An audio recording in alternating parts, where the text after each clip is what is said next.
Hola, estaba en TikTok y vi que había una promoción en Pandora que la compra de cualquier cosa que compraras tú ahí en Pandora te regalaban una pulsera gratis, un brazalete. Entonces mi novio me trajo y sí era cierto.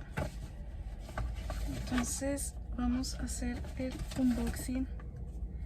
Mi novio me compró un charm, que es es una huellita de perrito. Es por nuestro perrito Lucas que teníamos y se murió. Y este fue la pulserita que nos dieron. Ay, aquí viene su cajita toda linda. Hola, pues ya no puedo seguir grabando, pero ahorita rapidito les voy a terminar de enseñar.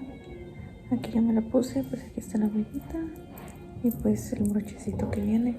Está muy padre, la verdad. El dije salió en total como en 2,300 por ahí, y pues la pulsera esta fue gratis. La promoción también aplica en línea y es hasta el 18 de febrero. Sin mínimo de compra. O sea, en línea yo estuve viendo por los precios ahí que había, y lo más barato es como de 1,300 más 200 pesos del envío. Entonces está súper bien. En las tiendas físicas no les recomiendo mucho que vayan porque, o sea, tienen todos los charms bien caros. O sea, lo más barato que encontramos fue de 2,300, pero pues a la vez está bien para verlo en físico como está. Está muy padre la promoción, así que aprovechenla porque,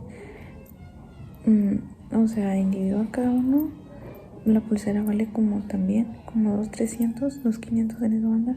Entonces sí te ahorras bastante. Y bueno, hice un TikTok con mi novio sobre cómo me cambió la pulsera de hilo que me dio hace muchos, cuando empezamos a andar, y cómo me la cambió por esta, así que aquí se los dejo.